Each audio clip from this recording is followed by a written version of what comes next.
গাজায় ইসরায়েলি বর্বরতার প্রতিবাদে আজ রাজধানীতে মার্চ ফর গাজা র্যালি নিয়ে সর্বস্তরের মানুষ জড়ো হবেন সোহরাওয়ার্দী উদ্যানে।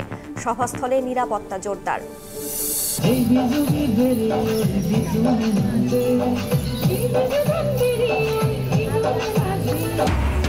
পাহাড়ে উৎসবের রং, পুরানোকে বিদায় ও নতুন বছর বরণে বৈশাখীর বর্ণিল আয়োজন। বান্দরবান ও খাগড়াছড়িতে তরুণীদের ফুল পূজা। শুল্ক যুদ্ধের হিসেব কষে বাংলাদেশমুখী বিদেশি বিনিয়োগকারীরা। সংকেত মিলল বিনিয়োগ সম্মেলনে। ব্যবসা বান্ধব পরিবেশ নিশ্চিতে ব্যর্থ হলে ভেস্তে যাবে উদ্যোগ। তিনটি গতিশীল টেকটনিক প্লেটের কাছাকাছি অবস্থানে ভূমিকম্প ঝুঁকিতে চট্টগ্রাম। ৮০ ভাগ ভবনে ক্ষতির শঙ্কা। বেশিরভাগই নির্মাণে মানা হয়নি বিল্ডিং কোড, বলছে সিডিএ। এবং ৭ কলেজ নিয়ে নতুন বিশ্ববিদ্যালয়ের সব ক্যাম্পাসে পড়ানো হবে না সব বিষয়। চলছে সম্ভাব্যতা যাচাই। চূড়ান্ত হওয়ার আগে অন্তর্বর্তী প্রশাসনেই চলবে কার্যক্রম।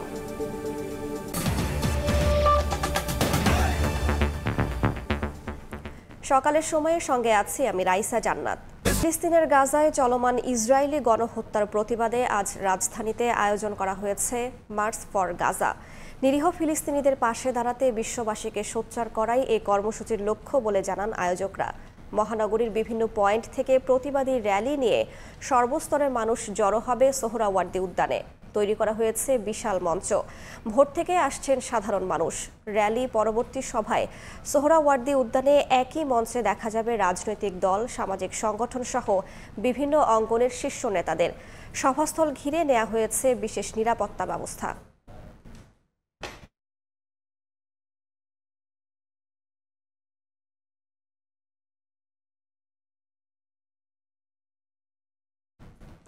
এই মুহূর্তে সোহরাওয়ার্দী উদ্যানে আছেন রিপোর্টার শফিক মুন্সি। সরাসরি যাচ্ছি তার কাছে।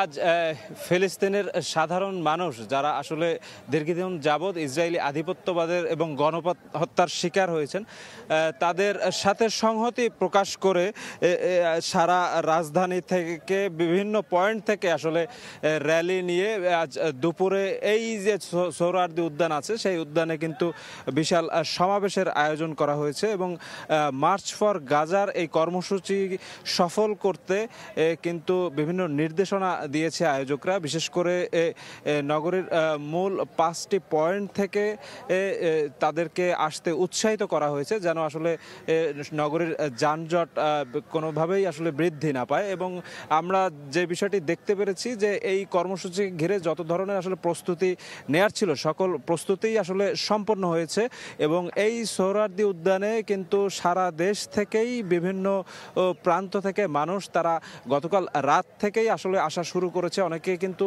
এই সোহরাওয়ার্দী উদ্যানে রাত্রি যাপন করেছে এবং এখন মাত্রই সকাল 8টা, এর মধ্যেই কিন্তু সোহরাওয়ার্দী উদ্যানের অনেক জায়গায় আসলে একদম মানুষে পরিপূর্ণ হয়ে গেছে। তাদের হাতে বাংলাদেশ এবং ফিলিস্তিনের পতাকা শোভা পাচ্ছে। তাদের হাতে বিভিন্ন ধরনের সৃজনশীল যে প্লাকার্ড সেগুলো আসলে শোভা পাচ্ছে, যেগুলো এই সমাবেশ যখন শুরু হবে তখন তারা প্রদর্শন করবে বলেই আমরা জেনেছি যে এই কর্মসূচি যেন সুচারুভাবে সম্পন্ন হয় এজন্য কিন্তু সকল ধরনের যে নিরাপত্তা ব্যবস্থা সেটা নিয়েছে আইন শৃঙ্খলা রক্ষাকারী বাহিনী এবং যেই রুটগুলো দিয়ে আসলে মার্চ করে র্যালি সহকারে জনতা এই সোহরাওয়ার্দী উদ্যানে আসবে সেই জায়গাগুলোতে কিন্তু বাংলাদেশ সেনাবাহিনী এবং আইন শৃঙ্খলা রক্ষাকারী বাহিনীর অন্যান্য যে সদস্যরা তারা ইতোমধ্যে কিন্তু সেইখানে নিরাপত্তার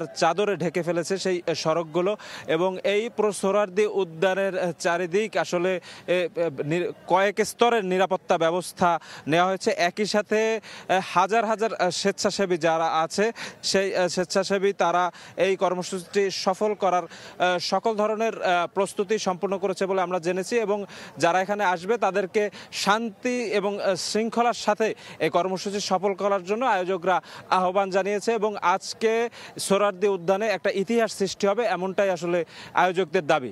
তো এই ছিল আমার কাছে সোহরাওয়ার্দী উদ্যান থেকে মার্চ ফর গাজা কর্মসূচির যে প্রস্তুতি ছিল সে ব্যাপারে সর্বশেষ। সরাসরি যুক্ত ছিলাম সোহরাওয়ার্দী উদ্যানে। বাংলাদেশমুখী হচ্ছেন বিদেশি বিনিয়োগকারীরা, এমন সংকেতই মিলেছে বিডার বিনিয়োগ সম্মেলনে, যা দেশের ব্যবসা বাণিজ্যে বিদ্যমান সমস্যা দূর করতে ভূমিকা রাখবে বলে মনে করেন উদ্যোক্তারা। বিনিয়োগকারীদের উপযুক্ত নীতি সহায়তা দেওয়ার আশ্বাস রপ্তানি উন্নয়ন ব্যুরোর। আর অর্থনীতিবিদরা বলছেন, ব্যবসা বান্ধব পরিবেশ নিশ্চিতে ব্যর্থ হলে অধরাই থেকে যাবে বিদেশি বিনিয়োগের আশ্বাস। বিশ্ব যখন শুল্ক যুদ্ধে ক্লান্ত, তখন ঢাকায় হয়ে গেল আন্তর্জাতিক বিনিয়োগ সম্মেলন, যেখানে অংশ নেন যুক্তরাষ্ট্র, চীন, জাপান, দক্ষিণ কোরিয়া সহ 40 দেশের প্রায় 450 বিনিয়োগকারী। সম্মেলনের মাধ্যমে মার্কিন মহাকাশ গবেষণা সংস্থা নাসার সঙ্গে চুক্তি, আন্তর্জাতিক ইন্টারনেট সেবাদানকারী প্রতিষ্ঠান স্টারলিংকের যাত্রা সহ চীন, কোরিয়া ও মার্কিন বিনিয়োগ প্রস্তাব পেয়েছে বাংলাদেশ। বাংলাদেশে এত পজিটিভ অ্যাক্টিভিটি আর দেখিনি। ব্যবসায়িক কমিউনিটির জন্য it's a fantastic opportunity. Software development, কিভাবে টাই আপ করা যায় সুইডেনের সঙ্গে বাংলাদেশের। তারা এখানে ইনভেস্টমেন্ট করবে, ইনভেস্টমেন্ট করার মানে হলো ক্যাপাসিটি এনহ্যান্স হবে এবং কৃষিতে আমাদের প্রোডাক্টিভিটি বাড়বে। বিশ্বব্যাপী ছড়িয়ে পড়া শুল্ক যুদ্ধের হিসাব কষে বাংলাদেশকে বিনিয়োগের নিরাপদ গন্তব্য হিসেবে দেখছেন বিদেশি বিনিয়োগকারীরা। এমন দাবি করে তাদের বিনিয়োগ সুরক্ষায় নীতি সহায়তা দিতে কাজ চলছে বলে জানান রপ্তানি উন্নয়ন ব্যুরোর ভাইস চেয়ারম্যান।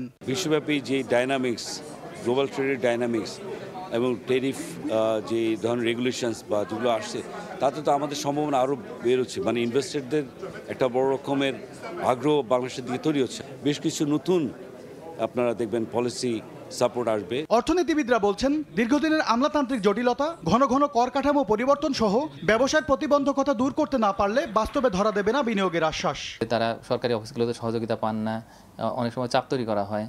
তো এবং আসলে কাগজপত্রে যেরকম করে বলা আছে বাংলাদেশের বিনিয়োগ পরিবেশ নিয়ে, তো সেটা আসলে বাস্তবে ভিন্ন। তো এই অভিযোগগুলো যেন না থাকে, বিনিয়োগকারীরা যেন মনে করেন যে না, তাদের জন্য একটা উপযুক্ত পরিবেশ আছে বাংলাদেশে। বিদেশিদের আকর্ষণের পাশাপাশি স্থানীয় বিনিয়োগ বাড়াতেও জোর দেওয়ার তাগিদ এই অর্থনীতিবিদের। ইতিবাচক ফলাফল দাঁড়াবে। MS আরিফিন, সময় সংবাদ, ঢাকা। ক্রমেই বাড়ছে বাংলাদেশ মার্কিন বাণিজ্য ঘাটতি, কারণ যুক্তরাষ্ট্র থেকে যে পরিমাণ পণ্য আমদানি করা হয় তার চেয়ে বেশি রপ্তানি হয় বাংলাদেশ থেকে। এই ঘাটতি কমাতেই আগ্রাসী শুল্কায়নের পথে হাঁটছে মার্কিন প্রেসিডেন্ট। এ অবস্থায় ট্রাম্পের শুল্ক বৃদ্ধির ধাক্কাকে অর্থনৈতিক কূটনীতির দুর্বলতা দূর করার সুযোগ হিসেবে দেখতে চান ব্যবসায়ী নেতারা। আর অর্থনীতিবিদরা বলছেন, মার্কিন USTR এর দেখানো পথেই দুর্নীতিসহ ট্যারিফ, নন ট্যারিফ বাধা দূর করা উচিত। মার্কিন USTR এর তথ্য, 2024 সালে যুক্তরাষ্ট্র থেকে বাংলাদেশে আমদানি হয়েছে $220 কোটি পণ্য। বিপরীতে দেশটিতে রপ্তানি হয়েছে $840 কোটি বাংলাদেশি পণ্য। এতে দুই দেশের বাণিজ্য ঘাটতির পরিমাণ দাঁড়িয়েছে $620 কোটি, যা আগের বছরের তুলনায় 2% বেশি। বিভিন্ন দেশের সঙ্গে বিদ্যমান বাণিজ্য ঘাটতি কমাতেই যুক্তরাষ্ট্রে পণ্য আমদানিতে আগ্রাসী শুল্ক আরোপ করেছেন দেশটির প্রেসিডেন্ট ডোনাল্ড ট্রাম্প, যেন সহজে সম্প্রসারণ হয় মার্কিন পণ্যের রফতানি বাজার। মার্কিন এই ধাক্কা সামলাতে শুল্কায়ন জটিলতা, বন্দর ভোগান্তি দূর করার পাশাপাশি মার্কিন পণ্য আমদানিতে শুল্ক কমানো ও ব্র্যান্ডিংয়ে বাংলাদেশের জোর দেওয়ার পরামর্শ দিচ্ছেন ব্যবসায়ী নেতারা। আপনি যখন একটা ধাক্কা খান, তখন আপনি তৈরি হন।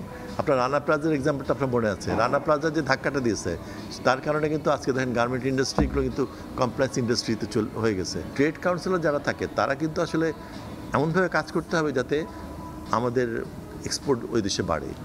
তো এই জায়গাটা কিন্তু আসলে দুর্বল। সহজ সমাধানের পথ হিসেবে বাংলাদেশে মার্কিন পণ্যের রফতানি বাড়াতে যুক্তরাষ্ট্রের office of the United state trade representative USTR যেসব বাধা চিহ্নিত করেছে, সেই আলোকে উদ্যোগ নেওয়ার কথা বলছেন অর্থনীতিবিদরা। সংস্কার করলে নন ট্যারিফ ব্যারিয়ারটা কমে যাবে বা কম্পিটিটিভনেস প্রকিউরমেন্টে বাড়বে। আমরা কাজ করেছি, কিন্তু তাদের রিপোর্টে সেটা আসেনি। আমাদেরকে সেটাও তো তাদেরকে তুলে ধরতে হবে। কাজে ওই গাইডলাইন অনুযায়ী যদি আমরা একটা কর্মসূচি তৈরি করি, তারপর তাদের সাথে নেগোসিয়েশনে বসি, আশা করা যেতে পারে যে এখানে আমরা কিছু ছাড় পেতে পারি। বাংলাদেশি পণ্য যুক্তরাষ্ট্রের বাজারে প্রবেশে 37% হারে পাল্টা শুল্ক আরোপ করেছে ট্রাম্প প্রশাসন। বর্তমানে গড়ে শুল্ক হার রয়েছে 15%। ইয়ানুর শিফাত, সময় সংবাদ, ঢাকা। রাজধানীর 7 কলেজ নিয়ে হচ্ছে ভিন্ন ধর্মী বিশ্ববিদ্যালয়। 7 কলেজের বিভিন্ন ক্যাম্পাসে থাকবে বিভিন্ন অনুষদ। তবে চূড়ান্ত রূপ লাভের আগে বর্তমান শিক্ষার্থীদের শিক্ষা কার্যক্রম ও ভর্তি চলবে অন্তর্বর্তী প্রশাসনের অধীনে। ভর্তিতে কমবে আসন সংখ্যা, এমন আভাস বিশ্ববিদ্যালয় মঞ্জুরি কমিশনের। আর বিশ্ববিদ্যালয় প্রতিষ্ঠার উদ্যোগে দীর্ঘদিনের সংকট দূর হবে বলে আশা শিক্ষার্থীদের। তবে শিক্ষক নিয়োগ প্রক্রিয়া ও বিদ্যমান উচ্চ মাধ্যমিক শ্রেণীর বিষয়ে গ্রহণযোগ্য সিদ্ধান্ত নেওয়ার পরামর্শ শিক্ষাবিদদের। শাকির আহমেদের রিপোর্ট। কোনো ধরনের সম্ভাব্যতা যাচাই ছাড়াই 2017 সালে রাজধানীর ঐতিহ্যবাহী 7টি কলেজকে ঢাকা বিশ্ববিদ্যালয়ের অধিভুক্ত করা হয়। শিক্ষার মান উন্নয়নের কথা বলা হলেও এই প্রক্রিয়ায় সেশন জট সহ ভোগান্তি বাড়ে শিক্ষার্থীদের। সবশেষ শিক্ষার্থীদের আন্দোলন ও দাবির মুখে ঢাকা বিশ্ববিদ্যালয় থেকে আলাদা করা হয় 7 কলেজকে। সিদ্ধান্ত হয় ঢাকা সেন্ট্রাল ইউনিভার্সিটি নামে নতুন বিশ্ববিদ্যালয় প্রতিষ্ঠার। কেমন হবে প্রায় 2 লাখ শিক্ষার্থীর এই বিশ্ববিদ্যালয়? এমন প্রশ্নে বিশ্ববিদ্যালয় মঞ্জুরি কমিশন বলছে, নতুন এই বিশ্ববিদ্যালয় প্রতিষ্ঠা হলে 7 কলেজের সব ক্যাম্পাসে সব বিষয় পড়ানো হবে না। যে ক্যাম্পাসে যে অনুষদ ও বিভাগ পড়ানোর উপযুক্ত সেখানেই সংশ্লিষ্ট বিভাগ ও অনুষদের কার্যক্রম চলবে। সম্ভাব্যতা যাচাইয়ের লক্ষ্যে মঞ্জুরি কমিশনের টিম ইতোমধ্যে ক্যাম্পাসগুলো পরিদর্শন করেছে। অ্যাডমিশনে খুব বেশি ছাত্র যাতে আমরা বেশি সিট আনবো না। এখানে 2-3টে কলেজে যে ইনফ্রাস্ট্রাকচার এটা অত্যন্ত নাজুক অবস্থায় আছে। এটা মানে বিশ্ববিদ্যালয় হিসেবে কাজ করার মতো অবস্থায় নাই। তো এগুলো বিবেচনায় রেখে আমাদেরকে তো কিছু করতে হবে।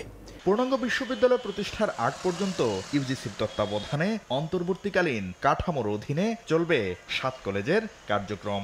সমন্বয়কের দায়িত্ব পালন করবেন 7 কলেজের একজন অধ্যক্ষ। থাকবেন ঢাকা বিশ্ববিদ্যালয়ের পরীক্ষা নিয়ন্ত্রক দফতর, ভর্তি দফতর, রেজিস্ট্রার দফতর ও হিসাব দফতরের প্রতিনিধিরাও। ঢাকা বিশ্ববিদ্যালয় ছেড়ে দিছে, কিন্তু তারা একটা জিনিস কমিটমেন্ট করছে যে তারা দায়িত্বশীল আচরণ করবেন, অর্থাৎ এই যে লক্ষাধিক ছাত্র যারা আছে তাদেরকে তারা ছেড়ে দেবেন না, ফেলে দেবেন না। তাদের এই চলমান প্রক্রিয়াটা ওনারা চালিয়ে যাবেন। যেহেতু ঢাকা ইউনিভার্সিটি সার্টিফিকেট এখনও দিতে হবে যারা particularly those who are students, সেখানে ফরম্যাটটা কী হবে সেটা নিয়ে আমরা আলোচনা করব। নতুন এই সিদ্ধান্তে আশার আলো দেখছেন শিক্ষার্থীরা। তবে আসন সংখ্যা কমিয়ে আসন্ন ভর্তি পরীক্ষায় নেগেটিভ মার্কিং যুক্ত করা সহ নানা দাবি তাদের। বিশ্ববিদ্যালয়গুলোতে যেমন হয় আমাদের এখানে তার চেয়ে অনেক ছোট ছোট ক্লাসরুম এবং সেখানে প্রয়োজনীয় আসবাবপত্র বা ল্যাব সংকট এগুলো প্রচুর পরিমাণে আছে। 1,67,000 শিক্ষার্থী 7 কলেজে রয়েছে। আমাদের দাবি এই শিক্ষার্থী 3 ভাগের 1 ভাগে নামিয়ে আনা উচিত, না হলে ক্লাসরুম সংকটটা কোনোভাবেই যাবে না। আর ভর্তি পরীক্ষার প্রশ্নের মান আরেকটু স্ট্যান্ডার্ড করা উচিত এবং নেগেটিভ মার্কিং অবশ্যই চালু করা উচিত। আর মানসম্মত শিক্ষা নিশ্চিতে শিক্ষক নিয়োগ প্রক্রিয়া সহ সংশ্লিষ্ট সব বিষয়ে যুগোপযোগী সিদ্ধান্ত নেওয়ার পরামর্শ শিক্ষাবিদদের। কোনো একটা বিভাগ চালু করতে গেলে কমপক্ষে তার প্রয়োজনীয় যে সমস্ত শিক্ষক প্রয়োজন, লাইব্রেরি প্রয়োজন এবং গবেষণাগার প্রয়োজন, শ্রেণীকক্ষ প্রয়োজন, সেগুলো নিশ্চিত করে বিশ্ববিদ্যালয় এস্টাবলিশ করাটা অত্যন্ত জরুরি। তবে নতুন এই বিশ্ববিদ্যালয়ে অন্তর্ভুক্ত না হয়ে আলাদা বিশ্ববিদ্যালয় প্রতিষ্ঠার দাবি করে আসছে তিতুমির কলেজের শিক্ষার্থীদের একটি অংশ। শাকির আহমেদ, সময় সংবাদ, ঢাকা। উৎসবের আমেজ, পানিতে ফুল ভাসানোর মধ্য দিয়ে শুরু হয়েছে উৎসবের মূল আনুষ্ঠানিকতা। পার্বত্য চট্টগ্রামে পাহাড়ি জনগোষ্ঠীর মাঝে আনন্দের সুর আর বৈশাখীর আয়োজন। সকালে বান্দরবান, রাঙ্গামাটি এবং খাগড়াছড়িতে গঙ্গা দেবীর উদ্দেশ্যে ফুল ও হাতে বোনা নতুন কাপড় ভাসিয়ে শুরু হয় বৈশাখী উৎসবের আনুষ্ঠানিকতা। পুরনো বছরকে বিদায় দিয়ে নতুন বছরকে স্বাগত জানান পাহাড়ের মানুষ। এতে ঐতিহ্যবাহী পোশাক পরে তরুণ তরুণীরা অংশ নেন। চাকমারা বিজু, ত্রিপুরা বৈশুক, মারমারা সাংগ্রাই, অহমিয়ারা বিহু নামে আলাদাভাবে উদযাপন করে বর্ষবরণ উৎসব।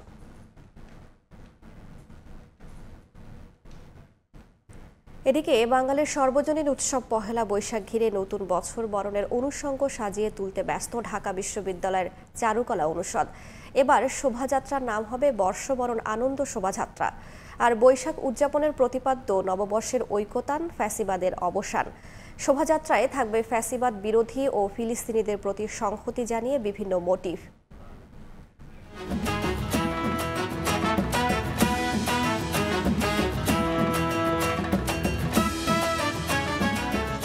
বৈশাখ উদযাপনকে রঙিন করতে ঢাকা বিশ্ববিদ্যালয়ের চারুকলা অনুষদে জমে উঠেছে বাংলা বর্ষবরণের প্রস্তুতি। পহেলা বৈশাখ উৎসবের রূপকে ফুটিয়ে তুলতে শোভাযাত্রার জন্য তৈরি হচ্ছে বর্ণিল মুখোশ, রঙিন মোটিভ আর বিশাল আকৃতির কাঠামো।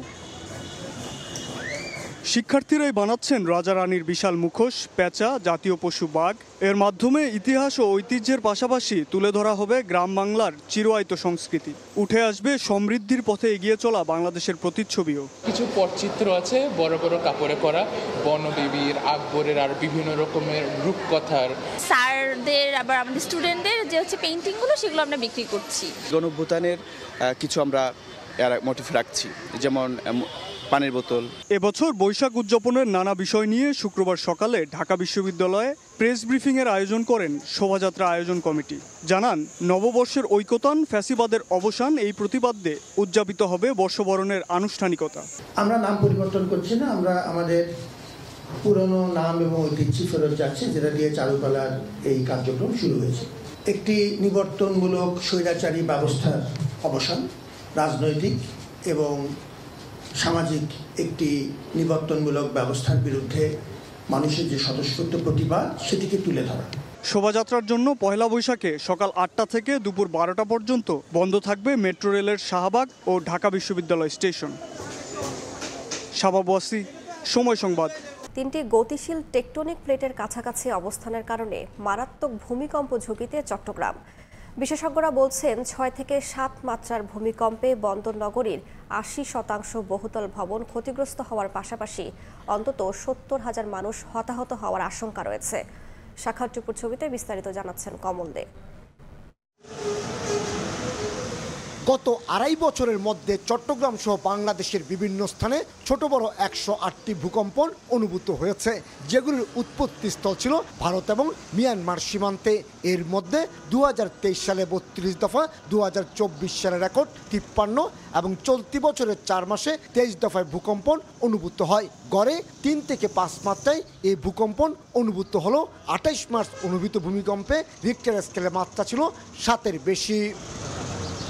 মিয়ানমার বা বার্মিজ টেকটনিক প্লেটের খুব কাছে অবস্থান বন্দরনগরী চট্টগ্রামের। আবার ইন্ডিয়ান কিংবা ইউরেশিয়ান প্লেটের বেশি দূরে নয় এই অঞ্চল। গতিশীল 3টি টেকটনিক প্লেটের কোথাও 8.5 কিংবা 8 মাত্রার ভূকম্পন সৃষ্টি হলে কম দূরত্বের কারণে চট্টগ্রামে তা অনুভূত হবে রিক্টার স্কেলে 6 থেকে 7 মাত্রায়। আর তাতেই চট্টগ্রামের 80% বহুতল ভবন মারাত্মকভাবে ক্ষতিগ্রস্ত হওয়ার পাশাপাশি 70,000-এর বেশি মানুষ হতাহত হওয়ার আশঙ্কা বিশেষজ্ঞদের। শুধু হতাহত না, এখানে কিন্তু ন্যাশনাল ইকোনমি লস হবে এবং সেগুলো মানুষ মারা যাবে, এটা কথাটা কিন্তু আমাদের যে ইকোনমিটা ধ্বংস হয়ে যাবে। চট্টগ্রাম সমুদ্র বন্দর সেটা কিন্তু মারাত্মক ধরনের ক্ষতিগ্রস্ত হবে। যদি সেটা বন্ধ হয়ে যায় তখন এক্সপোর্ট ইম্পোর্ট বন্ধ হয়ে যাবে। সিডিএর তথ্য মতে 60 বর্গ মাইলের এই নগরীতে বর্তমানে 4,01,721টি বহুতল ভবন রয়েছে, কিন্তু অধিকাংশ ভবন যেমন বিল্ডিং কোড মেনে হয়নি, তেমনি এড়িয়ে যাওয়া হয়েছে ভূমিকম্প প্রতিরোধ ব্যবস্থা। 70 থেকে 80% বিল্ডিং কিন্তু ভেঙে যাবে যদি 7 থেকে 7 মাত্রার ভূমিকম্পের উপরে হয়। তো সেই ক্ষেত্রে আমাদের প্রস্তুতিটা কিন্তু থাকতে হবে এখন থেকেই। একদিকে নিম্নমানের সামগ্রী দিয়ে বহুতল ভবন নির্মাণ, অন্যদিকে সাগরের কারণে বাতাসে লবণাক্ততা। এর ফলে ভূমিকম্পে বহুতল ভবনগুলো সহজে ক্ষতিগ্রস্ত হওয়ার আশঙ্কা ফায়ার সার্ভিসের। চট্টগ্রামে যে সকল ভবন আদি নির্মাণ করা হচ্ছে সেক্ষেত্রে একটা সম্ভাবনা রয়েছে যে আপনার সল্টি ওয়াটার ইউজ করলে কিউরিংয়ের ক্ষেত্রে, নির্মাণ সামগ্রী কিউরিংয়ের ক্ষেত্রে এটা একটা অন্তরায় হয়ে দাঁড়ায়। সম্প্রতি অতি ঝুঁকিপূর্ণ 94টি ভবন সরিয়ে নেওয়ার ব্যবস্থা নিতে সিটি কর্পোরেশনকে অনুরোধ জানিয়ে তালিকা পাঠিয়েছে চট্টগ্রাম উন্নয়ন কর্তৃপক্ষ সিডিএ। ভূপ্রকৃতিগতভাবে বন্দরনগরী চট্টগ্রাম ভূমিকম্প প্রবণ এলাকা, এটি সবারই জানা। আর বিশেষজ্ঞরা বলছেন 6 থেকে 7 মাত্রার ভূকম্পন হলে এই নগরীর অন্তত 80% ভবন মারাত্মক ক্ষতিগ্রস্ত হবে। তারপরও টনক নড়ছে না সরকারি সংস্থাগুলোর। অপরিকল্পিতভাবে গড়ে উঠছে এই নগরী, আর বাড়িয়ে তুলছে ভূমিকম্পে প্রাণহানির সংখ্যা। কমল দে, সময় সংবাদ, চট্টগ্রাম। কুলে বেড়েছে লবণ চাষের জমির পরিমাণ, বেড়েছে চাষিও, যে কারণে চলতি মৌসুমের 1 মাস বাকি থাকলেও লবণ উৎপাদন ছাড়িয়েছে 18 লাখ মেট্রিক টনে। কিন্তু দাম নিয়ে হতাশ চাষিরা। তাদের দাবি, মাঠ পর্যায়ে প্রতিমন লবণ বিক্রি হচ্ছে 150 থেকে 160 টাকায়। এতে প্রতি মনের বিপরীতে লোকসান হচ্ছে 220 থেকে 250 টাকা। এ অবস্থায় আবারও আন্দোলনে নামার হুঁশিয়ারি লবণ চাষি ও ব্যবসায়ী সংগ্রাম পরিষদের। মোহাম্মদ ফরাজের ক্যামেরায় বিস্তারিত জানাচ্ছেন সুজাউদ্দিন রুবেল। আবহাওয়া অনুকূলে, তাই উপকূলে পুরোদমে চলছে লবণ উৎপাদন। যেন মাঠে ব্যস্ততার শেষ নেই লবণ চাষিদের। একদিনেই মাঠে লবণ উৎপাদন হচ্ছে 36,000 মেট্রিক টন। মাঠ পর্যায়ে যতই লবণ উৎপাদন বাড়ছে ততই কমছে লবণের দাম। চাষিরা বলছেন, প্রতিমন লবণ উৎপাদনের বিপরীতে খরচ হয় 400 টাকার কাছাকাছি। কিন্তু দফায় দফায় লবণের দাম কমে যাওয়ার কারণে দুশ্চিন্তায় তারা। মৌসুমের শুরুতে প্রতিমন লবণ 280 থেকে 260 টাকায় বিক্রি হলেও তা এখন নেমে এসেছে 150 থেকে 160 টাকায়। সিন্ডিকেট করেই দাম কমিয়ে দেওয়া হচ্ছে অভিযোগ তাদের। একই সঙ্গে দুষছেন বেসিক কেউ। আমাদের খরচ খরচ করতেছে আপনার 14 টাকা 15 টাকা, আমরা পাচ্ছি 60 টাকা। 47 কেজি লবণ বিক্রয় করে আমরা 250 গ্রাম মাংস কিনতে পারি না। আমাদের কল্যাণে আসলে বেশি কি করছে সেটা আমরা এখনো বুঝতে পারছি না।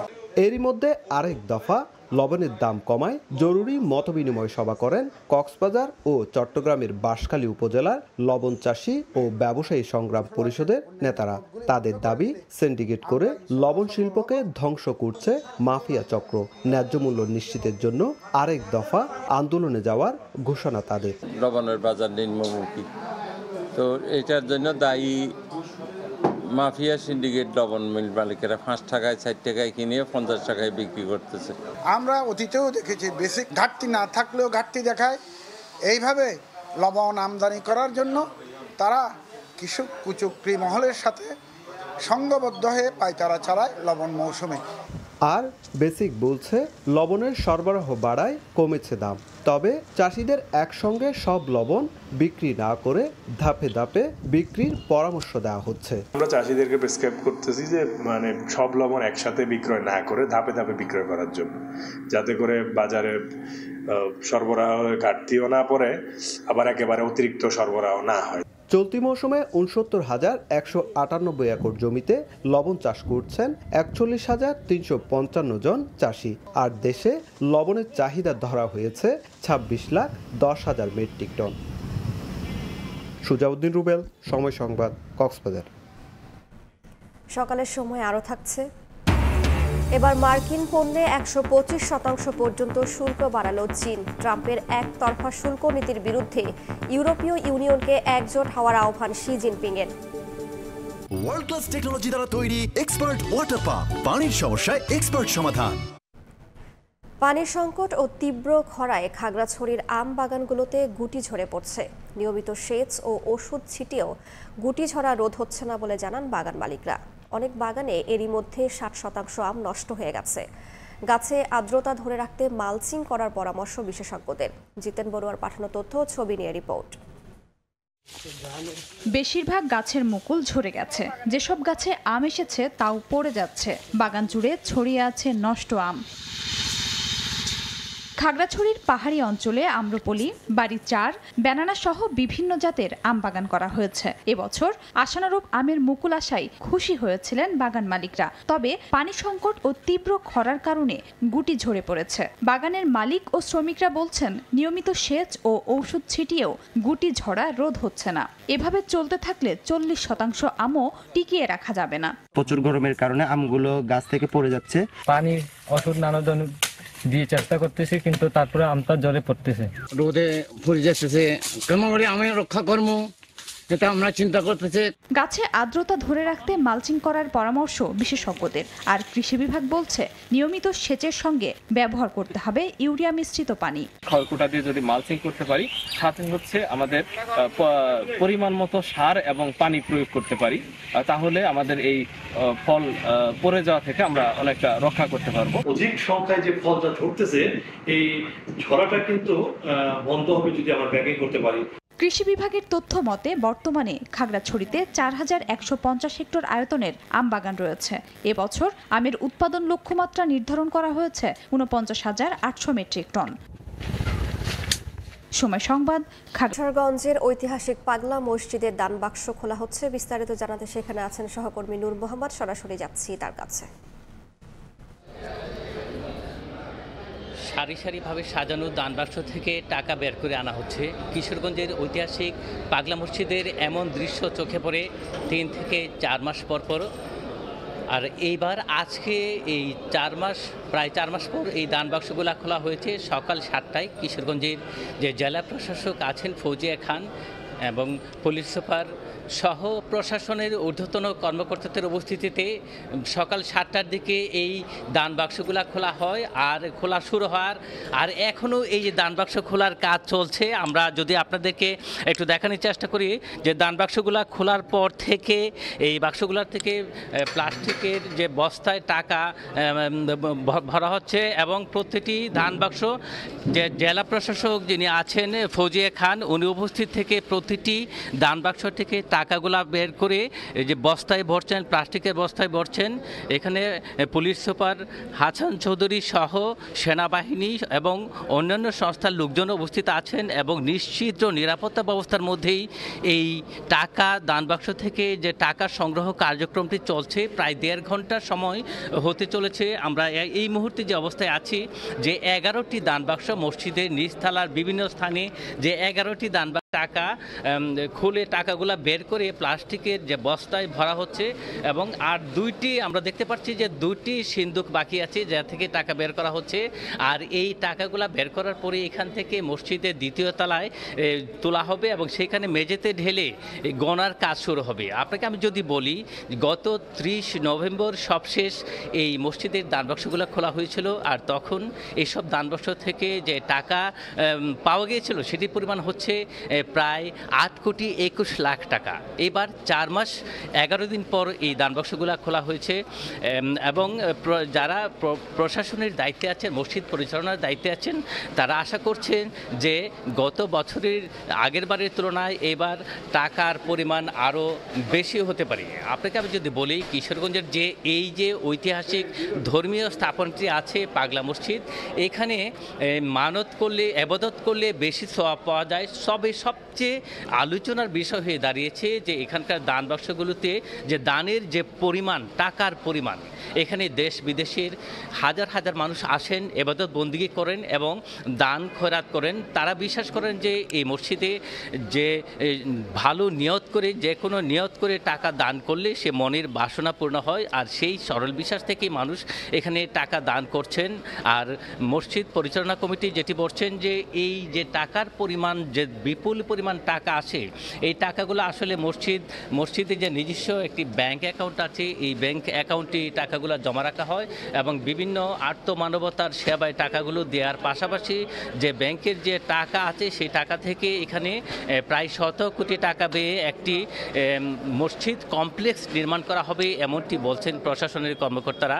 আর যে এই যে টাকার যে গণনার যে কাজটি চলছে, এখানে যে এইখানকার যে পাগলা মসজিদের যে একটি মসজিদ সংলগ্ন একটি মাদ্রাসা আছে, এতিমখানা আছে, এতিমখানার শতাধিক শিক্ষার্থী, আরও একটি মাদ্রাসার জামিয়া ইমদাদিয়ার 2 শতাধিক শিক্ষার্থী এবং যে রূপালী ব্যাংকের 50 জন কর্মচারী সহ প্রায় 375 জন মানুষ এই টাকা গণনার কাজে অংশ নেবেন এবং এই টাকাগুলা গণনা শেষ করেই নিরাপত্তা ব্যবস্থার মাধ্যমেই ব্যাংকের অ্যাকাউন্টে পাঠানো হবে, ব্যাংক হিসাবে পাঠানো হবে এমনটি জানিয়েছেন প্রশাসনের কর্মকর্তারা।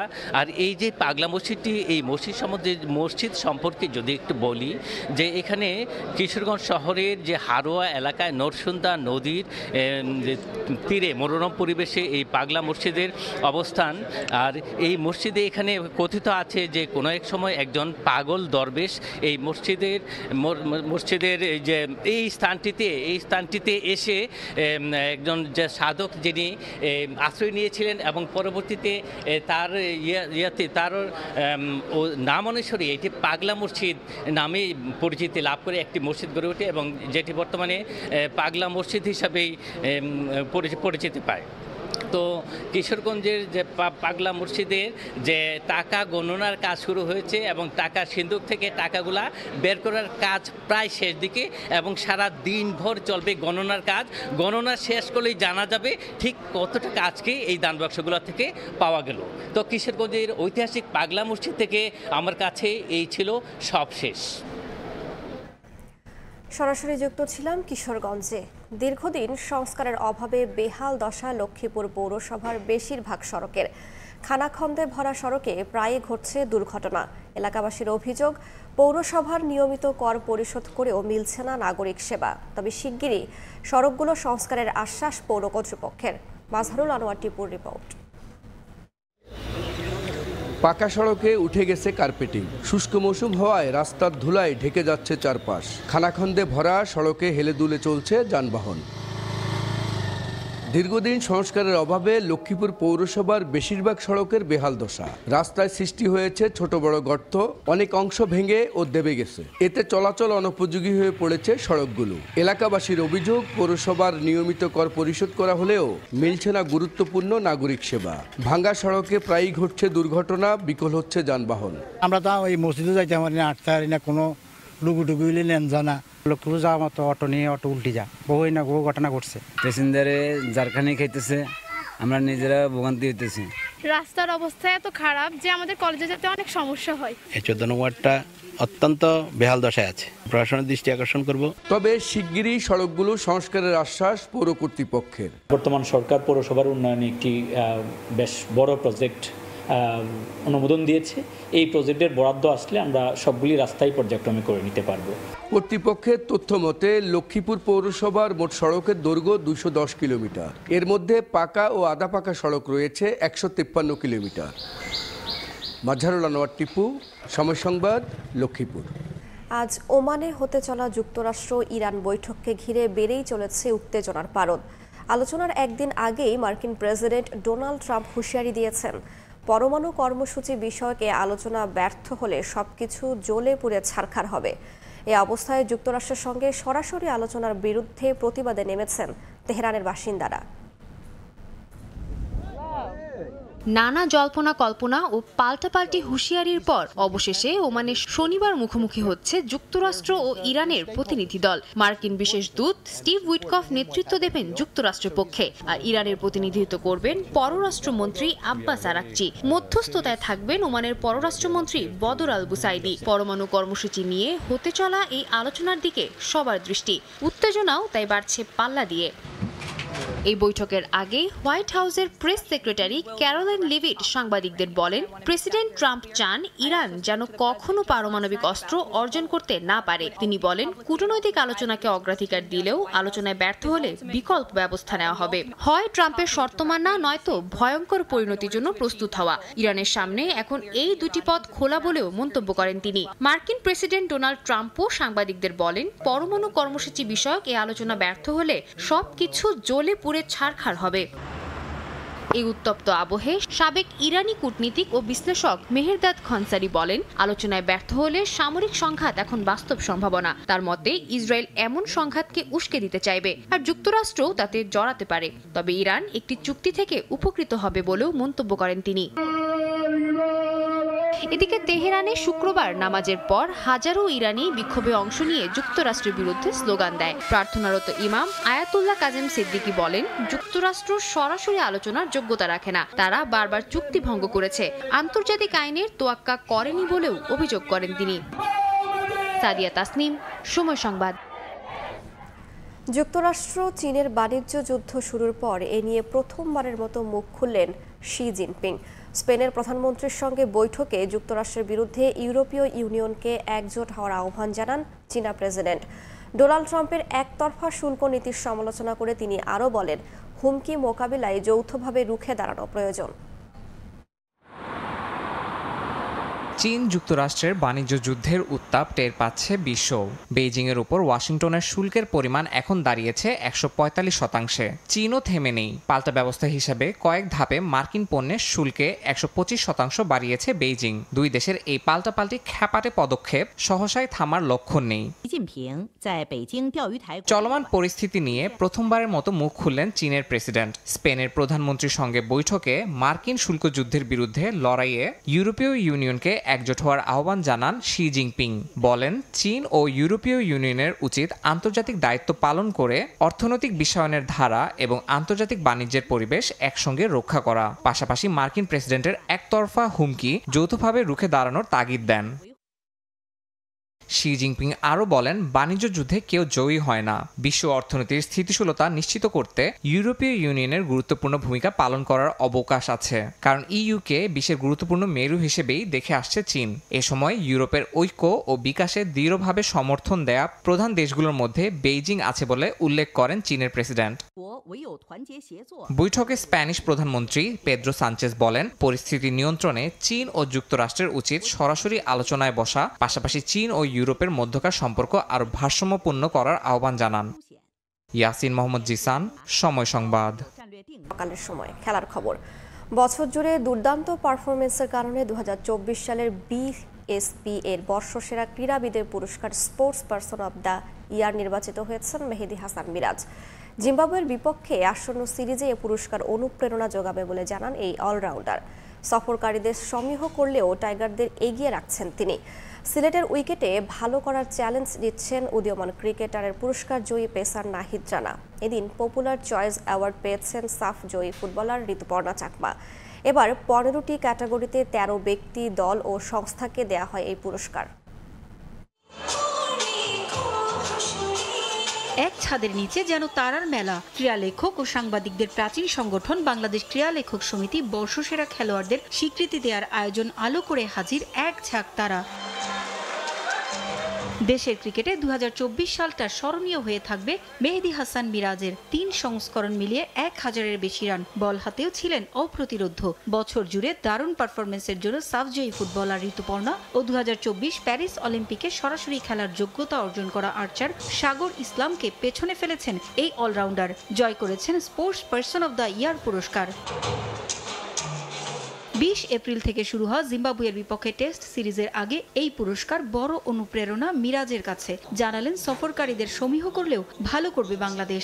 নতুনদের জন্য দেখছেন নিজেদের প্রমাণের মঞ্চ হিসেবে। এরকম যদি আপনার অ্যাওয়ার্ড পেতে থাকেন তাহলে খেলার মাঠে দেখবেন আরো সবাই উজ্জীবিত হবে এবং সবাই চাবে যেন ভালো খেলার জন্য, পারফরমেন্স করার জন্য। সিলেটের উইকেটে পেসারদের ভালো করার সম্ভাবনা দেখছেন উদীয়মান ক্রিকেটারের পুরস্কার পাওয়া পেসার নাহিদ রানা। উইকেট আগে থেকে জাজ করা যাবে না কিংবা বলা যাবে না যে কেমন হবে, সেটা হচ্ছে খেলা স্টার্ট হবে তখনই ভালো বলা যাবে কিংবা বোঝা যাবে। যদি পেস বোলারদের হেল্প থাকে তো অবশ্যই আমরা সেই হেল্পটা নেওয়ার চেষ্টা করব মাঠে গিয়ে।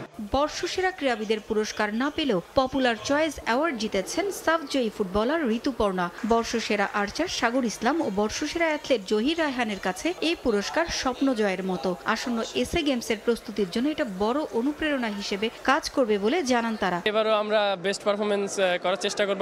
আমরা আমাদের সেরাটা দিব। আমরা ওই অনুযায়ী প্র্যাকটিস করে যাচ্ছি এবং সামনে আমাদের ওয়ার্ল্ড কাপ আছে, আমরা সব মিলাই গোছানো আছি। এসএ গেমস নিয়ে আর অনুশীলন চালিয়ে যাচ্ছি। আল্লাহ ভরসা, আশা করি ভালো কিছু করার চেষ্টা করব। এদিন 13 ব্যক্তি, দল ও সংস্থাকে 15টি ক্যাটাগরিতে পুরস্কার দেওয়া হয়। এছাড়াও এদিন বর্ষসেরা দাবাড়ু হয়েছেন মনন রেজা নীর। দলগত সাফল্যের জন্য পুরস্কার পেয়েছে জুনিয়র বিশ্বকাপে সুযোগ পাওয়া অনূর্ধ্ব 21 জাতীয় হকি দল। বর্ষসেরা কোচ হয়েছেন মওদুদুর রহমান শুভ। সেরা আম্পায়ারের পুরস্কার পেয়েছেন শরফুদ্দুল্লাহ ইবনে সৈকত। বর্ষসেরা সংগঠক ইমরুল হাসান। সক্রিয় সংস্থার পুরস্কার পেয়েছে যশোরের শামসুল হুদা football academy.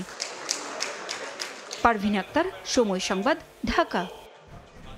Bangladesh premier league ফুটবলের হাই ভোল্টেজ ম্যাচে মুখোমুখি দুই জায়ান্ট বসুন্ধরা কিংস ও মোহামেডান।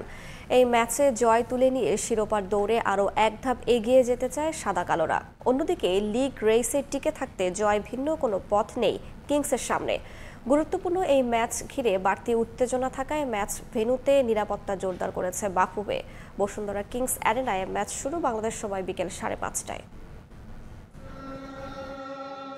বাংলাদেশ প্রিমিয়ার লিগ ফুটবলের চলতি মৌসুমের সম্ভবত সবচেয়ে গুরুত্বপূর্ণ ম্যাচ।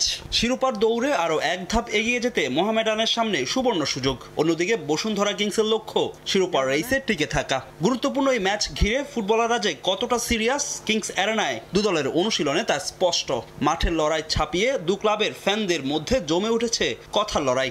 তাই তো এই ম্যাচের জন্য কিংস অ্যারেনায় নিরাপত্তা ব্যবস্থা জোরদার করেছে বাফুফে। মাঠে নামার আগে বসুন্ধরার চেয়ে বেশ এগিয়ে মোহামেডান। পয়েন্ট টেবিলের শীর্ষে থাকার পাশাপাশি সাদা কালোরা এগিয়ে আছে 7 পয়েন্ট ব্যবধানে। সেই সঙ্গে লিগের প্রথম দেখার জয়ে আত্মবিশ্বাসী আলফাজ আহমেদের দল। কিংসের মাঠ থেকে পূর্ণ 3 পয়েন্ট নিয়ে ঘরে ফিরতে চায় মতিঝিল পাড়ার ক্লাবটি। নেই কোনো ইনজুরি সমস্যা, মধ্যবর্তী দল বদলে বিদেশি ফুটবলার দলে ভিড়িয়ে শক্তিমত্তা বাড়িয়েছে সাদা কালোরা। এগিয়ে থাকলেও ম্যাচের আগে বসুন্ধরা কিংসকে সমীহ করছেন মোহামেডান কোচ। লিগের ম্যাচ খুবই ভাইটাল ম্যাচ। বসুন্ধরা আমরা অবশ্যই সমীহ করি বসুন্ধরাকে, এবং খেলাটা আমার মনে হয় যে ফাইট হবে, খুবই ভালো খেলা হবে। দ্বিতীয় লিগে আরও শক্তি নিয়ে আমরা মাঠে নামতে চাই এবং আমাদের খেলার ধারাবাহিকতা আমরা ধরে রাখতে চাই। বিগ চান্স আমাদের মোহামেডানের জন্য বা আমাদের জন্য যারা আমার প্লেয়ার আছে।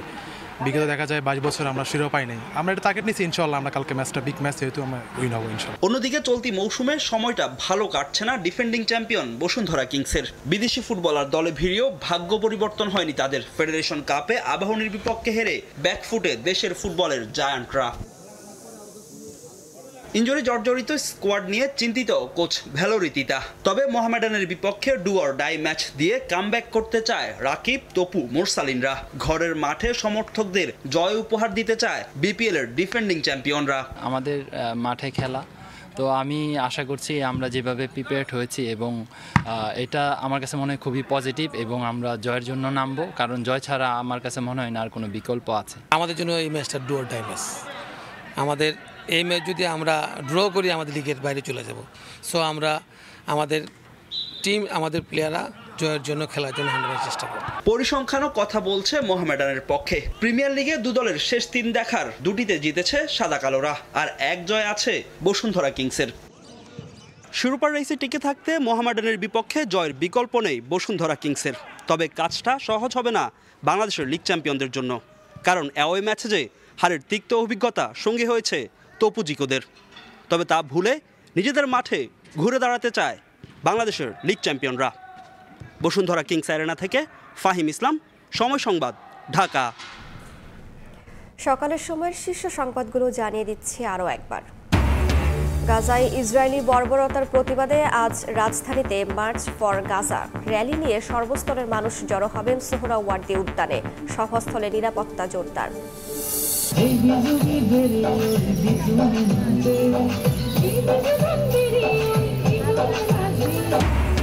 পাহাড়ে উৎসবের রং, পুরানোকে বিদায় ও নতুন বছর বরণে বৈশাখীর বর্ণিল আয়োজন। বান্দরবান ও খাগড়াছড়িতে তরুণীদের ফুল পূজা। এবং শুল্ক যুদ্ধের হিসেব কষে বাংলাদেশমুখী বিদেশি বিনিয়োগকারীরা। সংকেত মিলল বিনিয়োগ সম্মেলনে। ব্যবসা বান্ধব পরিবেশ নিশ্চিতে ব্যর্থ হলে ভেস্তে যাবে উদ্যোগ।